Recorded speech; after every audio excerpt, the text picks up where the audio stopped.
దాడి చేయాలనే ఆలోచనతో తాగి అందరికి తాపుకొని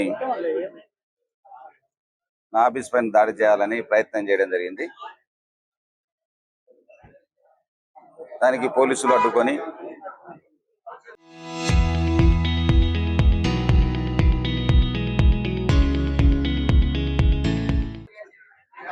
అక్కడికి వచ్చినటువంటి చిల్లర ముక్కలను చెదరగొట్టడం జరిగింది.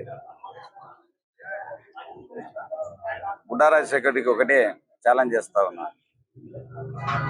బుడ్డా రాజశేఖర రెడ్డి చిల్లర చేష్టలు మానుకో. ఈ చిల్లర చేష్టలు మానుకుంటే బాగుంటుంది. నీకు దమ్ముంటే నేను చూసుకోవాల్సిన పరిస్థితులు ఉన్నాయి. భయపడే ప్రసక్తి లేదు నీకు. నేను ఎప్పటి నుంచో చూస్తున్నా, నిక్కర కట్టుకునేటప్పటి నుంచి చూస్తున్నా. నేను నీ బెదిరింపులు, నువ్వేదో దొంగ చేస్తలు ఏదో ఒకటి భయపడిపోతారు. భయపడించుకోవాలా? ఈ భయపడి చక్రపాణి రెడ్డి రక్తంలోనే లేదు. భయం ఎట్లాడదో చక్రపాణి రెడ్డి రక్తంలోనే లేదు. కాబట్టి ఈ చిల్లర చేస్తా మానుకో. నువ్వు ఎమ్మెల్యే అయినావు. ఎమ్మెల్యేగా 5 సంవత్సరాలు పరిపాలించు, బాగా అభివృద్ధి చేయి నియోజకవర్గాన్ని.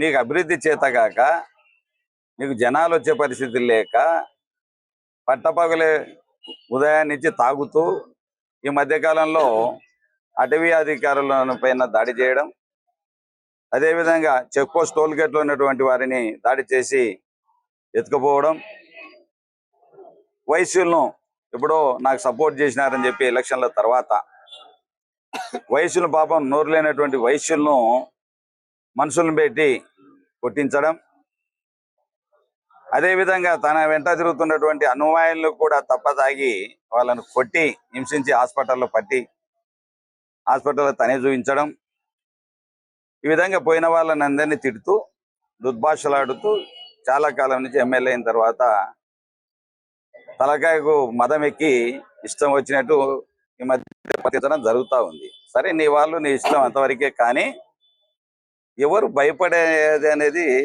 కుదరదు. ఎందుకంటే బాగున్నటువంటి నియోజకవర్గాన్ని చెడగొట్టకూడదనే ఉద్దేశంతో ఆ నియోజకవర్గం శాంతియుతంగా నడవాలి. దాదాపు 14 సంవత్సరాలు నేను ఒక కొత్త నియోజకవర్గానికి వచ్చాను, బాగా అభివృద్ధి చేయాలని చెప్పి తాపత్రయంతో నేను తెలుగుదేశంలో ఎమ్మెల్సీగా చేశాను, తెలుగుదేశంలో పోటీ కూడా చేశాను. నేను ఆ రోజు నుంచి కూడా ఈ రోజు వరకు కూడా హుందాగా రాజకీయాలు చేస్తా ఉన్నా. మీకు తెలుసు నా యొక్క నైతికత ఏంటి అనేది. అదే బుడ్డా రాజశేఖర రెడ్డి గారు గతంలో అమ్ముడుపోయి 18 కోట్ల రూపాయలకు అమ్ముడుపోయి చంద్రబాబు నాయుడు పార్టీ మారి ఆ రోజుల్లో అతను పోటీ చేయననే విషయాన్ని కూడా మీకు తెలుసు. ఇంకా పోటీ చేతులు ఎత్తేసి నా భార్యకు ఆరోగ్యం బాగాలేదని చెప్పి పోటీ చేయలేని పరిస్థితుల్లో కూడా చూసాం. అతని బెదిరింపులు చూసాం, అతని యొక్క భయాన్ని చూసాం. అటువంటి వ్యక్తి ఈరోజు చిల్లరగా నేను ఆ రోజు పార్టీ మారుచున్నప్పుడు మా అన్న నంద్యాలలో ఎమ్మెల్యేగా బై ఎలక్షన్లో పోటీ చేసినప్పుడు నేను కూడా నిబద్ధత గల లీడర్గా రాజ్యాంగానికి కట్టుబడి ఉండాలి అని చెప్పి నేను ఆ రోజు నాకు ఇచ్చినటువంటి తెలుగుదేశం ద్వారా లబ్ధి పొందినటువంటి నేను పోటీ చేసి గెలిచినటువంటి సీటును 3 మాసాలకే 6 సంవత్సరాలు ఉన్నటువంటి పదవిని 3 మాసాలకే రాజీనామా చేసి పార్టీ మారిన విషయం ప్రజలందరికీ తెలుసు. నా వ్యక్తిగతము, నా యొక్క మనోభావాలు ఏ విధంగా ఉంటాయనే విషయాన్ని ప్రజలందరూ కూడా గమనిస్తూ ఉన్నారు. నేను అటువంటి నైతికత కలిగినటువంటి వ్యక్తిని. నేను రాజీనామా చేసి నీ పార్టీకి నాకు బీఫారంతో గెలిచినటువంటి వాడిని కాబట్టి మీ పార్టీకి రాజీనామా చేసి నేను వైసీపీలో చేరడం జరిగింది. ఆ రోజు నుంచి కూడా గతంలో తెలుగుదేశం పార్టీలో పార్టీ ప్రెసిడెంట్గా పనిచేశాను 2 జిల్లాలు, కంబైన్డ్ జిల్లాల్లో. అదేవిధంగా ఈ యొక్క వైసీపీలో కూడా 4.5 సంవత్సరం పార్టీ ప్రెసిడెంట్గా పనిచేసిన విషయం అందరికీ తెలిసినదే. నేను ఎక్కడన్నా ఏ పార్టీలో ఉన్నా నిబద్ధతగా పద్ధతిగా రాజకీయాలు చేసిన వ్యక్తిని.